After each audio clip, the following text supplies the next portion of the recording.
Hi, welcome to CPE 270 Product Design, Session 3, Translating Needs into Specifications. And this is quite a task, so prepare yourself. How do we translate needs into specifications?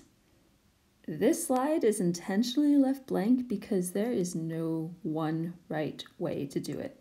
It's actually a very creative process, and if I gave you all the same customer needs and asked you to give me back specifications, I would have 170 different solutions. So keep that in mind, that none of these steps today are prescriptive. They're just meant to stimulate your creativity. All right, more helpfully, your textbook recommends that we break this process into 3 steps. First, write out any chemical reactions related to the product. Where possible, use good stoichiometry. Next, write the mass and energy balances, because we're chemical engineers. And then finally, estimate any of the relevant kinetic rates. And so the best way to demonstrate this is through an example. We're going to talk about smart labels and designing a new smart label product.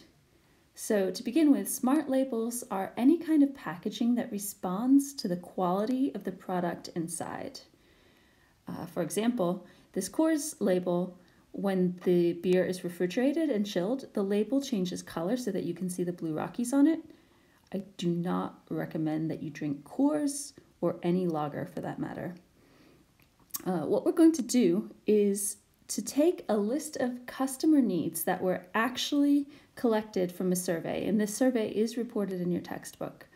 But the rest of the process we kind of make up as we go along today. Okay, so here is what customers decided they needed when confronted with the idea of smart packaging. And you can see it's kind of all over the place. I'll highlight a couple of these that are interested. The best labels would be stamped onto meat, like the current USDA inspection stamps. A label should remind you when drugs go bad.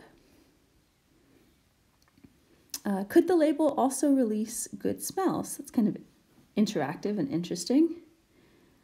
Dairy goods should have some way to show you their temperature history.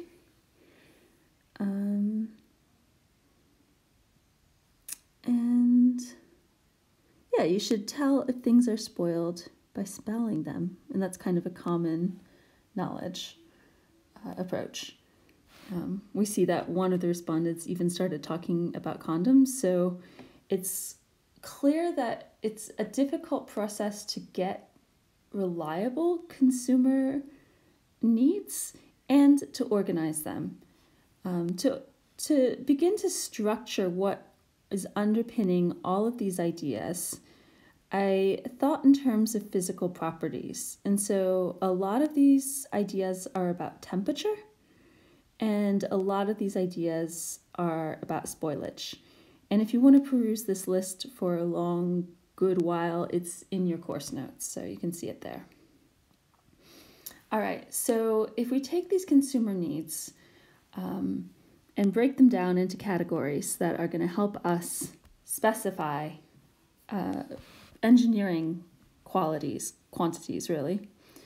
In regards to temperature, we can either assess the actual temperature at a particular point in time or the thermal history of the product. In terms of spoilage, we either want to anticipate spoilage or detect it after it's occurred. There was this idea of some kind of interaction with the labels where the customer activates it. That wasn't too clear, but it was definitely amongst the ideas. And there were a couple of tangential ideas which are worth including because often a product that's really a step change has to be a bit outside of the box, a little outlandish. Otherwise, it's more of an incremental product. And so incremental products are perfectly fine. Like, it's kind of the idea of putting a tab on your rice package so you can reseal it. Like the rice package works fine without a tab, but the tab is an incremental improvement. So these tangents, it was a discussion of the materials of the label and also the idea of controlled release of some kind of a product within your product. Which you have to prioritize these needs, and how you do that is going to depend on what your stakeholders want. You have to be careful because the frequency of a need doesn't necessarily reflect its importance. It could just sort of be leading to one of these very incremental product changes that costs more money to implement than the return. So for this example, I've chosen like the top priority here is going to be to detect spoilage.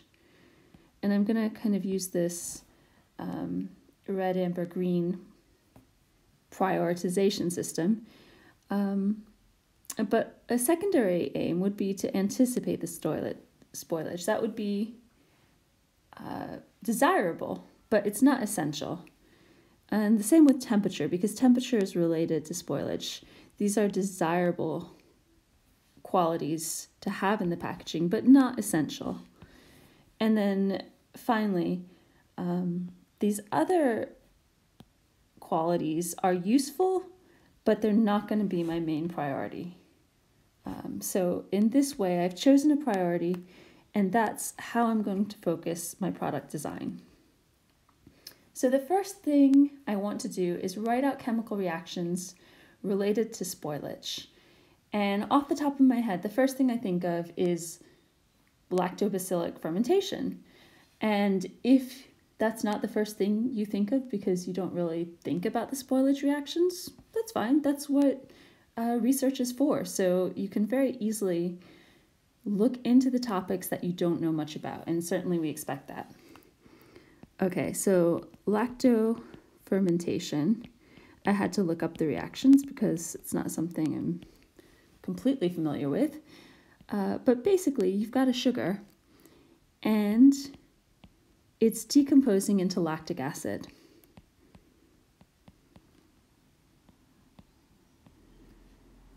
Hence, lactofermentation. Okay, so along with lactic acid, if you've ever made kombucha or pickles, you know that it also evolves carbon dioxide, and that comes from the yeast fermentation. And it's quite similar, but we're using a yeast instead. I guess we should say microbe is the catalyst here, and yeast is the catalyst here. And from this, we get ethanol, which is why pickles are always a little bit alcoholic, but it's usually very low concentration. And the carbon dioxide. Okay, thinking about food spoilage, oxidation comes to mind, and it's not always a bad thing. For example, people decant fine wines into decanters specifically to improve the oxidation upon serving. But you don't necessarily want a high rate of oxidation during the whole storage of the wine because you'd end up promoting conversion to vinegar, basically. So the oxidation reaction, I looked that up too. And again, it starts with sugar and oxygen that diffuses into your reactor, and you end up with water and carbon dioxide. And finally, I thought about enzymatic degradation, and this is a little bit of a tangent. When I was doing some work in New Zealand for a beer company, Lion Brewing, I learned that the most detrimental problem facing bottled beer is enzymatic degradation. Enzymes, as you know, are types of proteins, and they continue to react with sugars during the storage and degrade them. And I'll write that reaction like very schematically. Enzymes. So you basically have your sugar acting under the power of a catalyzed enzyme to form any number of degradation products. And these are often aromatics of various types, sometimes undesirable odors. But the reason this is such a problem for the beer industry is that you can't actually remove the enzymes easily without removing the proteins that give the beer texture and foam, because enzymes are proteins. There's no good way of selecting between the ones that degrade the beer product and the ones that enhance it. And so the enzymes have to go into the bottle, and over long periods of time, the beer continues to just change into different degradation products, which are usually pretty unappealing to people. Okay, so there's our chemical reactions. Next up, we're going to do a mass balance because we're chemical engineers. This is a batch reactor because it's a food packaging. And so at time 0, your food product goes in. It also goes in with a modified atmosphere. If you're unfamiliar with that, the food industry is quite clever about what they package into your foods. For example, meats are often packaged with a higher concentration of oxygen so that the blood stays red and looks fresher. Otherwise, it just kind of turns brown. And our outlet is going to be the degraded food product.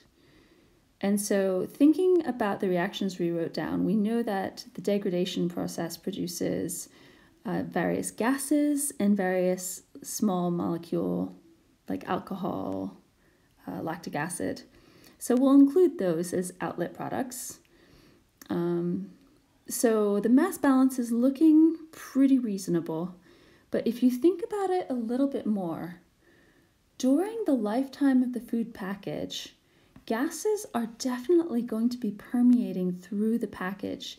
You can't control that. You know that if you store bottled water for long enough next to spices or something very aromatic, the water inside the bottle will actually pick up a little bit of that flavor. And that's because all kinds of molecules can diffuse through plastic in particular. So in light of this, we'll think about gases diffusing into the packaging. In particular, we might be worried about oxygen. And gases diffusing out of the food packaging, some of our desirable inerts are very small, like helium, and so they're going to be leaving the food packaging. And when they do, there's a reduction in the overall pressure, so that gives rise to a partial pressure differential favorable to other gases diffusing in. At this point, I'm not going to go to the extent of writing a stream table and trying to put numbers to these flows because it would be wildly inaccurate. And really, this is just an ideation process to help get me thinking about what specifications are needed for the product. All right, so moving on to the energy balance. I've thought of 4 generic terms. There's going to be an accumulation of energy, and the package is going to undergo irradiation, particularly UV irradiation. You see sometimes packages of crisps and things that are stored in the sunshine tend to degrade a bit faster. There's going to be a loss of heat, or, well, I guess a transfer of heat based on the thermal gradient between the packaging and the ambient. And there's also going to be generation of heat due to the chemical reactions we discussed that are happening with the food product. And so I thought about this over a time increment, delta T. At time 0, you have some radiation entering and some heat dissipating. And at time delta T, there's been a change in the internal energy of the packaging. And what's really important is the change in temperature, because higher temperatures, we know, degrade proteins, they denature them. Higher temperatures also promote faster degradation via reaction mechanisms. So what we're really concerned about is the delta T term here. And we have a way of quantifying that. When it comes to the other terms, you kind of need to look them up. So for radiation, I kind of turned to the Stefan Maxwell expression, which it gives you your radiation in terms of like a dielectric constant and some radiative constants, and it's a temperature to the fourth power law dependence. In order to translate that into an increment of heat, we need to integrate this flux with respect to time. So if we do that, we get an increment of heat. Actually, to be consistent with the nomenclature here, we'll write that as a capital Q. And this increment of heat has units of energy. You probably would be able to work that out. Because it's a flux, we need to multiply by the area and by this time increment. And then otherwise the expression remains the same. So that's how we can take into account the radiation, the energy of radiation. Oh, what about the energy of dissipation? So heat transfer. And I'm calling this a loss because I'm assuming that the radiation heats the material and then that heat is lost to the environment.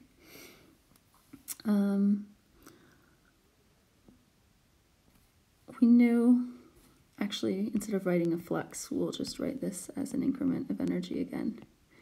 So this increment of energy lost, again, we have to multiply by an area to convert the flux into an energy. So this is the area of the packaging. So it's the surface area of the packaging. And we're multiplying by our same time increment because we're turning this flux into an energy. And then we have this kind of generic expression from chemical engineering for heat loss in a slab, a multi-layered slab, where you have the thermal gradient as the driving force and the sum of thermal resistances as the denominator. We can expand that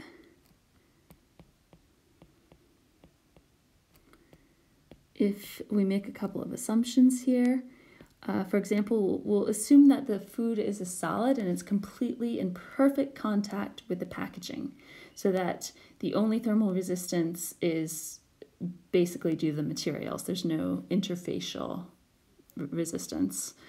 And then we'll also assume that we can sort of predict the convective film coefficient between the air and the outside of the packaging.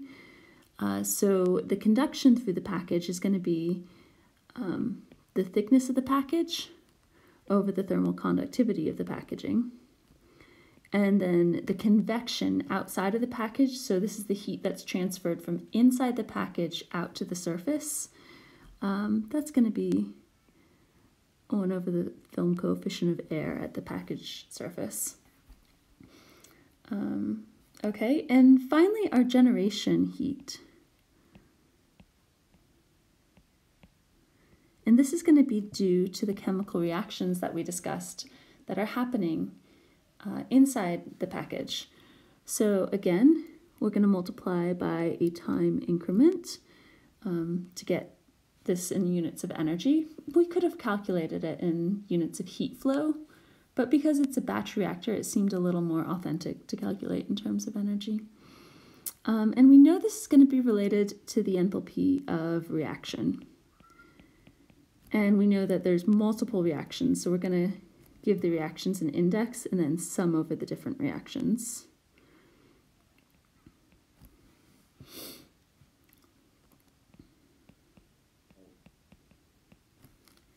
And our enthalpy of reaction is usually in units of joules per mole, and it's on the basis of a species.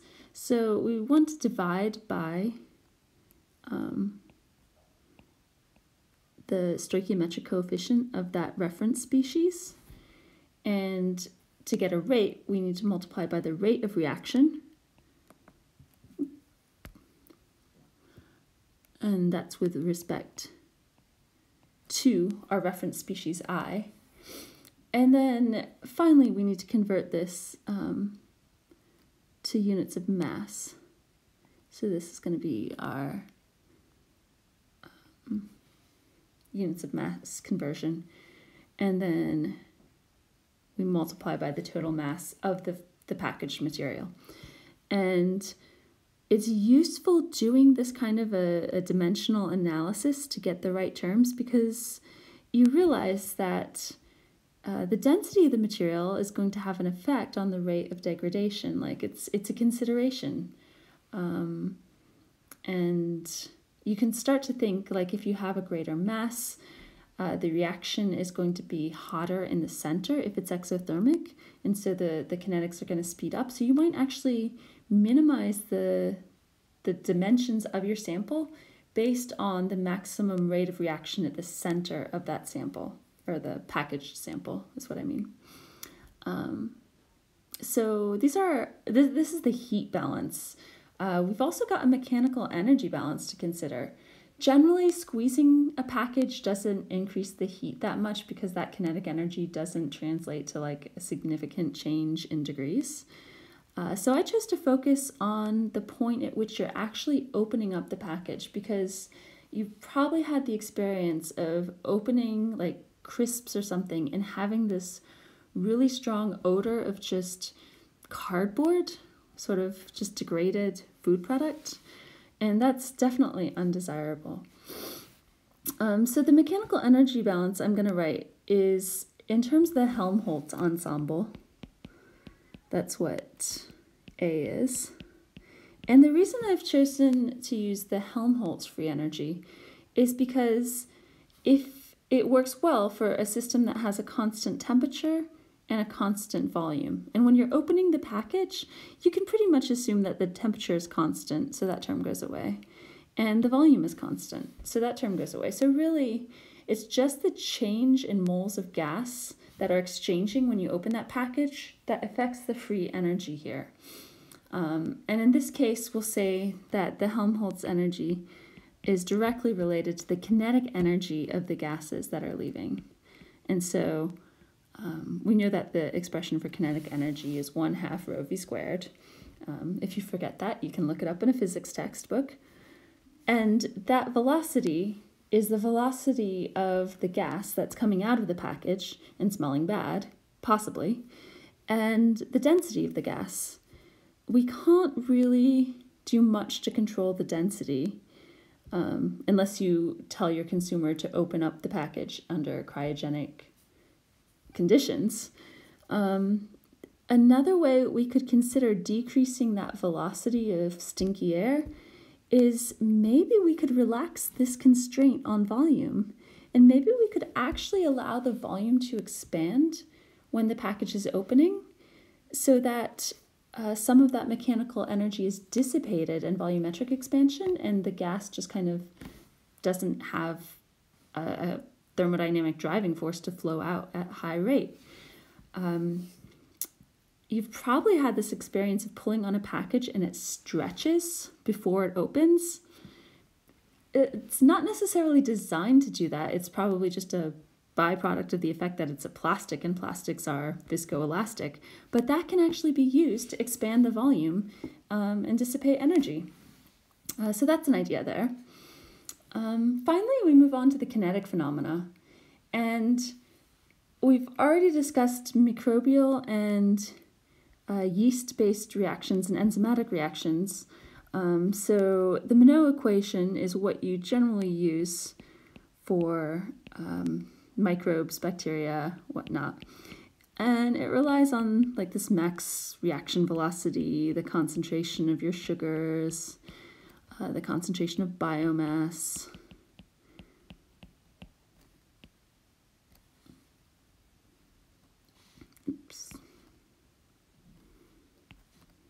the yield, at what point in the reaction you are, and these other sort of rate constants here. So this is the Monod equation. I guess what this tells us is that if we want to decrease the rate of reaction, we really want to decrease the rate the concentration of biomass that's entering at time 0. And that's pretty much going to be taken care of by the sterilization procedures we use. So maybe that's not going to help us too much with the packaging. The same for the enzymatic degradation. You can look in the notes if you've forgotten the Michaelis-Menten expression, but moving on, other rates that might be important are kind of the reaction rate constants. And in general, a reaction rate constant, we know, is a function of temperature via the Arrhenius dependence. Actually, I'm just going to make this a proportionality. So it depends on the activation energy of the reaction and the temperature. So it's like the inverse of a negative. So higher temperatures lead to higher reaction constants. That's why reaction speed increases with temperature generally. This is important because if our food product gets too hot, the rate of degradation is going to increase dramatically. So this is actually telling us something useful. Finally, we saw in the mass balance that gases are diffusing in and out of the packaging during the shelf life of the product. And so a way of modeling that is kind of this modified form of Fick's law, permeation-based, but it depends on the partial pressures of species inside and outside of the package and the thickness of the package. And then this permeability constant, it depends on a lot of things. It depends on temperature, it depends on the particular material. But this relationship tells us that if we want to decrease diffusivity, we need to either increase the thickness of the packaging or decrease its permeability. So all of these are kind of useful for framing our design specifications. The last thing we'll look at in thinking about our specifications is a benchmark. And this is a product that's like the one we want to design. And so it can sort of inform the very baseline of specs that you would require. So if we're designing food packaging, let's compare it to one of the industry standards, which is 50 millimeter thick, low density polyethylene. This material has a very well-known oxygen transmission rate and a water vapor transmission rate. We quantify it based on its tensile strength and its cost. So all of these metrics are parameters that you could use to start actually putting numbers to the specifications that you're going to require of this new smart label, this smart packaging. And it seems this whole while that we've kind of forgotten about the consumer needs. And it's time now to come back to those and assess how our foray into mass and energy balances and kinetics have informed our approach to these customer needs. So again, detecting spoilage was the main priority here. And if we want to do that, we kind of want to know how the pressure is changing in the packaging. So if you want to detect that, the first thing is you want some kind of an irreversible change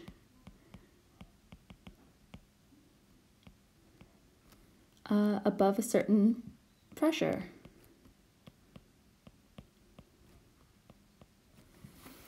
So we don't have to know what that X% is right now. There's no way we could actually calculate that because there's too much uncertainty in all of this.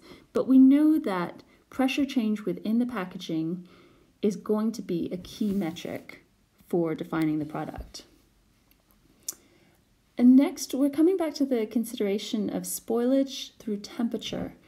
And so if, for example, if the radiative heating is greater than the dissipation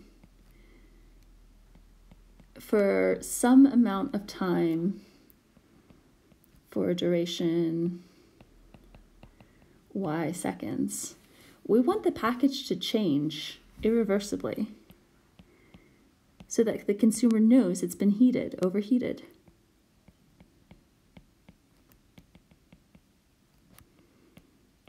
And it's okay at this point in time to make up sort of magical specifications, things that you don't see a way to physically design, because this part of the process, the translation of needs to specifications, isn't about designing solutions. You really want to avoid applying too much solution in your mind. You just want to articulate the problem well, because the next step in this whole design loop is ideation, and that's when we're allowed to think about the solution. If you don't define the problem, you can't reach a good solution. And next, we could think about a change in the package where if it reaches a certain temperature, it changes. So a change based on T equal to Z degrees C, whatever Z is. And this temperature would be influenced by a maximum allowable kinetic rate constant, or potentially the maximum temperature before proteins inside the packaging degrades. So that's something we would have to look into the enzymatic kinetics a bit more carefully to actually articulate. We just know that the maximum temperature is going to be important. The other thing we discussed was like not having a malodorous burst of gas when you first open the package. And so we might want to specify a change in volume of the package equal to some percentage upon opening. And again, it seems like that might be difficult to achieve, but as engineers, we could definitely create a solution for that. Finally, there's some sort of legislative issues we have to deal with, and one is that the mass inside the packaging has to be greater than or equal to what is stated. So if we know that our product is going to degrade a certain percentage over time, we need to make sure we put in more to account for those mass losses to degradation products, because consumers are not going to consider the gas in the packaging valid product. And finally, it almost seems obvious, but the lifetime of the packaging has to be much longer than the lifetime of, well, than like the whole manufacturing, retail, storage time frame. And I know that some people tend to put their products in the back of a shelf and store it for years, so that's a valid consideration. And again, this is why materials like plastic, metal, and glass have been so popular for food packaging. Okay, so we have fully specified what we want based on consumer needs, and it's an arduous process, and it's definitely going down rabbit holes and considering tangents, but it's that level of creativity that helps you think about how you're going to design a product, and it will save you time in future processes. So thank you so much for watching the session, and I will see you next time to discuss the generation of ideas.